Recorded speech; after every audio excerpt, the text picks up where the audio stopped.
TO mwaka 2006 Elias Kihombo, ambaye kwa bahati mbaya kwa sasa hivi ni marehemu.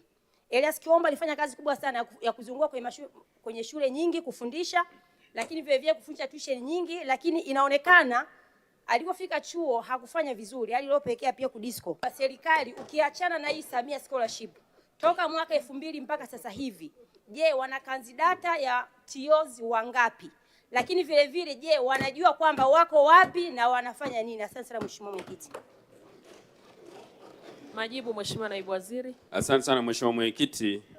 Ni kweli kwamba tunao wanafunzi wa kidato cha 6 na vyuo vikuu ambao wanafanya vizuri zaidi kila mwaka, na serikali hii kwa kutambua umuhimu wao na kuwatumia katika ujenzi wa taifa letu imekuwa ikiwatambua, kwanza kwa kutoa zawadi mbalimbali, certificates, lakini pili kuhakikisha kwamba wanatambuliwa na kupewa ufadhili maalum katika vyuo vikuu kote nchini, lakini pia katika vyuo vikuu bora kabisa duniani ili wapate utaalamu mbalimbali ambao unakuja kusaidia ujenzi wa taifa letu. Mheshimiwa Mwenyekiti, kwa mfano katika kipindi cha mwaka 2017 mpaka mwaka huu wa fedha 2025/26 jumla ya wanafunzi waliofanya vizuri sana kitaifa 1113 wamepelekwa kwenye vyuo bora nje ya nchi na wanaendelea na masomo mbalimbali kwa lengo la kupata utaalamu adhimu na kuja kutumia utaalamu huo katika nchi yetu ya Tanzania. Kwa naomba nimhakikishie Mheshimiwa mbunge kwamba kwanza serikali inatambua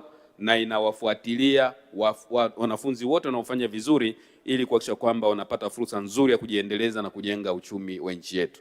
Mheshimiwa Mwenyekiti, kwa sababu Mheshimiwa mbunge anahitaji kuona kandidata ya mwaka 2020 mpaka sasa, naomba hili nilichukue na nitafute, sababu ni swala takwimu, nitampa Mheshimiwa mbunge ili kuweza kutambua ni wangapi, wako wapi na wanafanya shughuli gani. Asante.